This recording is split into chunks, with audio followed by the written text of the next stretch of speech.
100 మంది కౌరవులు ఓడిపోయారు, 5 మంది పాండవులు గెలిచారు. దానికి కారణం ఏంటంటే ethics. Coming to school, you are taking only 25 students in each class.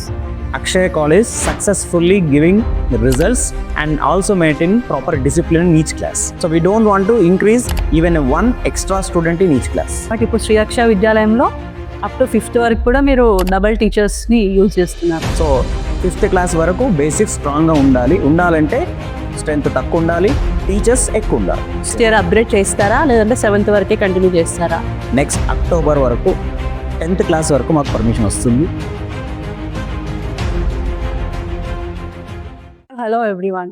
Today we are going to hear a unique journey, a story of a teacher and his 4 students, a path driven by purpose and passion. It is not about the education, it's about a mission, dream and new beginning. Joining us today the Sri Akshaya Vidyalayam management team member Sri Sudhakar Joshi garu. Akshaya College lo మీరు each class 45 students strength తీసుకుంటున్నారు. Coming to school, you are taking only 25 students in each class. What is the reason behind that? So ఒకటి ఏంటంటే మేము college 2014లో start చేసినప్పుడు అంతకుముందు ఎక్కడైతే మేము work చేసామో అక్కడ క్లాస్లో మోర్ దెన్ 60 స్టూడెంట్స్ ఉండేది.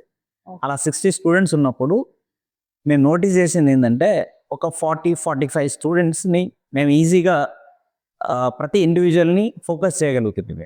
ఒక 15 to 20 నెగ్లెక్ట్ అయ్యేవాళ్ళు. సో మేము ఈ కాలేజ్ స్టార్ట్ చేసినప్పుడు డిసైడ్ చేసింది ఏంటంటే ఒక లెక్చరర్ ఎంతమందిని ఫోకస్ చేయగలుగుతాడు క్లాస్లో, సో అంతకంటే ఎక్కువ స్టూడెంట్స్ని తీసుకోవద్దు. So that is the reason మేము రిస్ట్రిక్షన్ ఏం పెట్టుకున్నామంటే యాక్చువల్గా బోర్డ్ గైడ్లైన్స్ ప్రకారం 88 ఉంటుంది. సో మేము ఇక్కడ దాన్ని హాఫ్ చేసినాం అంటే 45. So that is the reason Akshaya college successfully giving the results and also maintain proper discipline in each class. నా స్కూల్ విషయానికి వస్తే వాళ్ళు ఇంటర్మీడియట్ పిల్లలు అంటే అరౌండ్ 15-16 ఇయర్స్ పిల్లలు కాబట్టి 45 నెంబర్ ఈజ్ ఓకే.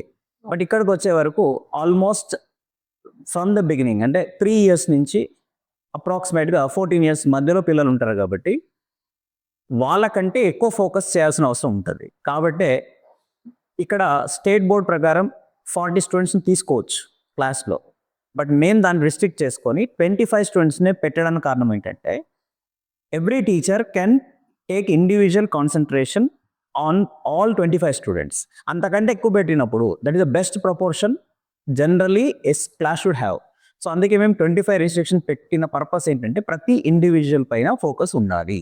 సో అది same system will continue for future years also. So we don't want to increase even one extra student in each class. మామూలుగా మనం ప్రీ ప్రైమరీ స్కూళ్ళలో చూస్తుంటాం సార్, ఎందుకంటే దారైనా 6 ఇయర్స్ కాబట్టి వాళ్ళని హ్యాండిల్ చేయడానికి 2 టీచర్స్ హెల్పర్ టీచర్గా యూజ్ చేస్తారు. బట్ ఇప్పుడు శ్రీ అక్షయ విద్యాలయంలో అప్ టు 5th వరకు కూడా మీరు డబల్ టీచర్స్ని యూజ్ చేస్తున్నారు. దానికి రీజన్ ఏంటంటే ప్రతి స్టూడెంట్ లైఫ్లో స్ట్రాంగ్ బేసిక్స్ అనేటివి 1st class to 5th class మధ్యలోనే ఉంటాయి. కానీ చాలా స్కూల్స్లో నెగ్లెక్ట్ అవుతుంది ఆ 1 to 5 classes.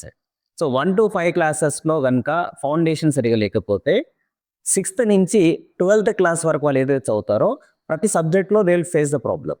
So that is the reason like when a plant is growing early bird stage అయితే ఉంటుందో ఆ టైంలో చాలా కేర్ తీసుకోవాల్సి వస్తుంది. అలాగే 1 to 5 పిల్లల విషయం కూడా అలాగే కేర్ తీసుకోవాలి. అలా తీసుకుంటే ఏమవుతుందంటే ఆ టీచర్ ట్యూటర్ ఎవరైతే ఇద్దరు ఉన్నారో ఆ 25 మంది పిల్లల్లో కూడా ఎవరైతే కొంచెం స్లో లెర్నర్స్ ఉంటారో కొంచెం ఇబ్బంది పడుతుంటారో వాళ్ళని కూడా అక్కడ సెటరేట్ చేయగలిగితే 6th నుంచి వాళ్ళు ఏ సైడ్ వెళ్ళాలనుకున్నా కాన్ఫిడెంట్గా మూవ్ ఆన్ అవుతారు. అండ్ 6th నుంచి ఇద్దరు ఎందుకు అవసరం లేదు సార్ అంటే సిలబస్ పెరుగుతుంది 6th నుంచి. ఆ సిలబస్ టీచర్ ట్యూటర్ ఇద్దరు కలిసి క్లాస్లో చెప్పడం అనేది ప్రాక్టికల్గా పాసిబుల్ కాదు. అండ్ అలాగే ఐఐటి నీట్ ఫౌండేషన్ ఉంటుంది కాబట్టి teacher whatever subject she is teaching, so ఆ సబ్జెక్ట్ని వాళ్ళు ఇమీడియట్గా క్లాస్లో అర్థం చేసుకునే లెవెల్కి we will bring our children up to 5th class. So 5th class వరకు బేసిక్స్ స్ట్రాంగ్గా ఉండాలంటే స్ట్రెంత్ తక్కువ ఉండాలి, టీచర్స్ ఎక్కువ ఉండాలి. So this is the thing what we have decided. జనరల్గా అన్ని స్కూళ్ళల్లో ఎగ్జామ్స్ అయిపోగానే మాకు ప్రోగ్రెస్ రిపోర్ట్ ఇచ్చి పంపిస్తుంటారు సార్. మరి ఇప్పుడు అక్షయ స్కూల్లో మీరు ఏం చేయాలనుకుంటున్నారు? So first of all progress అనే వర్డ్కి మన బ్రెయిన్స్ని ఎట్లా ట్యూన్ చేశారు ఇన్స్టిట్యూషన్స్ అన్నీ అంటే progress only in the terms of marks. But రియాలిటీలో ప్రోగ్రెస్ అని మీరు డిక్షనరీలో మీనింగ్ చూసినా మార్క్స్ అని ఇక్కడ ఉండదు. అంటే లైఫ్లో ప్రోగ్రెస్ అవుతున్నామా లేదా, that is most important. So parent teacher meeting మేము పెట్టే పర్పస్ ఏంటంటే not to show just progress in there marks. So ప్రతి విషయంలో వాళ్ళు ప్రోగ్రెస్లో ఉన్నారా లేదా, లైక్ పంక్చువాలిటీ విషయం కావచ్చు, డిసిప్లిన్ విషయం కావచ్చు, మార్క్స్ విషయంలో కావచ్చు, ఎలా అట్ ద సేమ్ టైం ఇంట్లో ఎలా బిహేవ్ చేస్తున్నాడు, ఇంతకుముందు ఎలా బిహేవ్ చేసేవాడు, ఇప్పుడు ఎలా బిహేవ్ చేస్తున్నాడు, క్లాస్ రూమ్లో జాయిన్ అయినప్పుడు ఎలా ఉన్నాడు, ఇప్పుడు ఎలా ఉన్నాడు. సో అతని లోపల వస్తున్న చేంజెస్ ఏవైతే ఆల్రౌండ్ డెవలప్మెంట్కి మేము ఏదైతే ప్రయత్నం చేస్తున్నామో దాంట్లో ప్రోగ్రెస్ ఏముంది. సో అది గేమ్స్లో కావచ్చు, స్టడీస్లో కావచ్చు, ఇంకెక్కడైనా కావచ్చు. So what ever progress we found in that students, so we will communicate that to the parents, not just to give information about the marks. Sir ఇప్పటివరకు మీరు చెప్పిందంతా నర్సరీ నుంచి 5th క్లాస్ వరకు concept based learning, activity based learning. So ఇప్పుడు ప్రస్తుతం parents కూడా doubt ఏంటంటే sir, ఇప్పుడు మన స్కూల్లో 7th వరకే ఉంది. సో నెక్స్ట్ ఇయర్ మీరు అప్గ్రేడ్ చేస్తారా అండ్ 7th వరకే కంటిన్యూ చేస్తారా? అండ్ ఇప్పుడు 6th, 7th వాళ్ళకి మీరు ఎలాంటి కేర్ తీసుకోబోతున్నారు? So one thing is very clear, మేము 6th నుంచి 12th క్లాస్ వరకు 6 years ప్రోగ్రామ్ని దృష్టిలో పెట్టుకొని we have started the school. అంటే 7th వరకు ఆల్రెడీ మాకు పర్మిషన్ ఉంది. నెక్స్ట్ అక్టోబర్ వరకు 10th క్లాస్ వరకు మాకు పర్మిషన్ వస్తుంది. మాకు already 11, 12 already we are running a college. So parents ఎలాంటి డౌట్ అవసరం లేదు. So 6th to 12th class ఈ 6 years ప్రోగ్రామ్ ఏదైతే ఉందో వీళ్ళంతా హయ్యర్ క్లాస్ కిందకి వస్తారు కాబట్టి వీళ్ళ కోసం స్పెసిఫిక్గా ఐఐటి నీట్ ఫౌండేషన్ ప్రోగ్రామ్ అనేది డిజైన్ చేశాము. ఆ ప్రోగ్రామ్కి కూడా we are not forcing all the children to go for IIT and NEET, but whoever interested in that డెఫినెట్గా వాళ్ళు రేపు ఫ్యూచర్లో ది బెస్ట్ ర్యాంక్స్ తెచ్చుకోవడానికి ఎలాంటి ఫౌండేషన్ ఇవ్వాలో ఆ ఫౌండేషన్ ఇక్కడ 6th క్లాస్ నుంచే స్టార్ట్ చేస్తున్నాం. మాకు జనరల్గా కాలేజ్లో 2 years టైం ఉంటుంది. ఆ 2 years టైంలోనే we have given a best result. Recently we got 98% in JEE in our Akshaya junior college and ఎబ్సెట్లో 1000 ర్యాంక్ వచ్చింది. సిఏ, సిఎంఏ లాంటి ఆల్ ఇండియా లెవెల్ కోర్సెస్లో కూడా నెంబర్ ఆఫ్ స్టూడెంట్స్ క్వాలిఫై అయ్యారు. సో మా మైండ్ సెట్ కూడా ఏంటంటే 2 సంవత్సరాలు మాకు ఇస్తే మేము ఇలా చేయగలిగినప్పుడు 6 సంవత్సరాలు పిల్లలు మా చేతిలో ఉన్నప్పుడు ఇంతకంటే బెస్ట్ ఇవ్వగలుగుతాము. సో జేఈలో 100% ఇవ్వగలుగుతాము, ఎబ్సెట్లో 100 ర్యాంక్ కూడా తెయ్యగలుగుతాము, అండ్ సిఏ, సిఎంఏ లాంటి కోర్సెస్లో ఆల్ ఇండియా ర్యాంక్ కూడా తెప్పగలుగుతాము. సో ఈ కాన్ఫిడెన్స్ మాకుంది కాబట్టి we are taking special care for 6th to 12th class. Sir nowadays మనం కామన్గా ఫేస్ చేస్తున్న ప్రాబ్లం, పిల్లల్లో తెలుగు సరిగ్గా రావట్లేదు సార్. మన మదర్ టంగ్ తెలుగు అయినప్పటికీ వాళ్ళు ఈవెన్ చదవలేకపోతున్నారు, రాయలేకపోతున్నారు. Even they are in 6th, 7th also they are not able to read properly. So మన స్కూల్లో ప్రత్యేకత ఏంటి సార్? మీరు లాంగ్వేజెస్ కోసం ఏం చేస్తున్నారు? సో ఫస్ట్ థింగ్ నేను ఒకటి చెప్పాలనుకుంటున్నాను ఏంటంటే, మనం ఎంత పెద్ద పొజిషన్లో ఉన్నా ఈ తెలంగాణ స్టేట్లో ఉన్నంత వరకు తెలుగు రాకపోవడం అనేది ఒక డెఫిషియన్సీ కింద ట్రీట్ చేయాలి మనం. ఎందుకంటే మీరు నోటీస్ చేయాల్సిన విషయం, ఈవెన్ డిస్ట్రిక్ట్ కలెక్టర్ అయినా సరే ఆయన ఎంత ఫ్లూయెంట్గా ఇంగ్లీష్లో మాట్లాడైనా తన దగ్గరకు వచ్చి సమస్యలు చెప్పుకున్నప్పుడు తనకు తెలుగు రాకపోతే ఈ can't understand the problem. So మా పిల్లలు రేపు ఐఏఎస్ ఆఫీసర్లు కావచ్చు. సో ఇంగ్లీష్ మీడియం స్కూల్ కదా, ఇంగ్లీష్ బాగా వచ్చు కానీ తెలుగు రాదు అనే డిఫిషియన్సీలో మా పిల్లలు ఉండకూడదని మేము 2 టీచర్లని తెలుగు స్పెసిఫిక్గా రిక్రూట్ చేసుకొని ఆ టీచర్స్ ఇద్దరికి నేను చెప్పింది ఏంటంటే, పిల్లలకు తెలుగు స్పష్టంగా రాయడం రావాలి, చదవడం రావాలి. ఈ రెండిటితో పాటు దాని అర్థం తెలియాలి. అలా అర్థం తెలిసేటట్టు టీచర్లు వాళ్ళకి ఎక్స్ప్లెయిన్ చేయాలి. అలా చేసినప్పుడు ఏమవుతుందంటే ఎదుటి వాళ్ళు ఏం మాట్లాడుతున్నారో వాళ్ళకి అర్థమవుతుంది. So that they can respond properly. అలా కాకుండా జస్ట్ ఎగ్జామ్ కోసమే ఆన్సర్లు బట్టి కొట్టి లేదా గ్రామర్ పార్ట్ బట్టి కొట్టి వాళ్ళు ఎగ్జామ్ రాశారనుకోండి, తెలుగే కాదు హిందీ కూడా అదే ప్రాబ్లం అవుతుంది. కాబట్టి నేను నమ్మేది స్టేట్ లాంగ్వేజ్ తెలుగు ఫ్లూయెంట్గా ఉండాలి, నేషనల్ లాంగ్వేజ్ హిందీ ఫ్లూయెంట్గా ఉండాలి, ఇంటర్నేషనల్ లాంగ్వేజ్ ఇంగ్లీష్ కూడా ఫ్లూయెంట్గా ఉండాలి. ఎందుకంటే రేపు మా పిల్లలు ఈ స్టేట్లో వర్క్ చేయొచ్చు, ఈ డిఫరెంట్ స్టేట్స్ ఇన్ ఇండియాలో వర్క్ చేయొచ్చు, రేపు అవుట్ ఆఫ్ ఇండియా కూడా వర్క్ చేయొచ్చు. కాబట్టి ఎక్కడ వెళ్ళినా వాళ్ళకి ఎలాంటి ఇబ్బంది ఉండొద్దు అనేది మా ఇంటెన్షన్. అండ్ మేము పిల్లలకు ఫ్రమ్ ద బిగినింగ్ కూడా ఆలోచనలు చాలా గొప్పగా ఉండాలని కోరుకుంటాను. ఆ ఆలోచన ఎలా ఉండాలంటే నేను ఏ భాష అయినా ఫ్లూయెంట్గా మాట్లాడగలుగుతాము. సో ఈ కాన్ఫిడెన్స్ మేము పిల్లల్లో బిల్డ్ చేస్తాం. సో దట్ ఈ 3 లాంగ్వేజెస్ పైన 100% ఫోకస్ ఉంటుంది. ఆ 3 లాంగ్వేజెస్ని ఎప్పుడు సిచ్యువేషన్ బట్టి ఏ లాంగ్వేజ్ మాట్లాడాలి ఎలా మాట్లాడాలి, అది కూడా మేము డిఫరెంట్ కాంపిటీషన్స్ కండక్ట్ చేస్తాము. ఆ కాంపిటీషన్స్లో ఒక్క అదర్ లాంగ్వేజ్ వర్డ్ వాడకుండా తెలుగు సంబంధించిన ఒక డిబేట్ పెట్టామనుకోండి, ప్యూర్ తెలుగులో ఎలా మాట్లాడాలి, హిందీకి సంబంధించిన పెడితే హిందీ ఎలా మాట్లాడాలి, ఇంగ్లీష్లో ఒక సెమినార్ కండక్ట్ చేస్తే ఫ్లూయెంట్గా ఇంగ్లీష్లో ఎలా సెమినార్ ఇవ్వాలి. సో ఈ 3 కూడా నేర్పించే బాధ్యత నేను తీసుకున్నాను. Languages okay sir. Coming to maths, science, social మీరు ఎలాంటి కేర్ తీసుకోబోతున్నారు? సో బేసికల్గా పిల్లలకి 1 to 5th క్లాస్లో మ్యాథ్స్ బేసిక్స్ నేర్పేటప్పుడు చాలా స్కూల్లో చేస్తుంది ఏంటంటే, టెక్స్ట్ బుక్లో ఒక 10 ప్రాబ్లమ్స్ ఉంటాయి. ఆ 10 ప్రాబ్లమ్స్ బాగా ప్రాక్టీస్ చేపిస్తున్నారు. ఆ 10లోంచి ఒక 6 ఎగ్జామ్లో ఇస్తారు. పిల్లలకి బాగా చేస్తున్నారు. So they are having a feeling that I'm best in mathematics. But మేము ఇక్కడ ఆ పని చేయదలుచుకోలేదు. ఆ 10 క్వశ్చన్లు ఏవైతే ప్రాక్టీస్ చేస్తున్నారో అది కాకుండా 11వ క్వశ్చన్ అలాంటివి ఇస్తే పిల్లాడు చేయగలగాలి. అలా ఎప్పుడు చేయగలుగుతాడు? ప్రాక్టికల్గా మ్యాథమెటిక్స్ని అర్థం చేసుకోవాలి.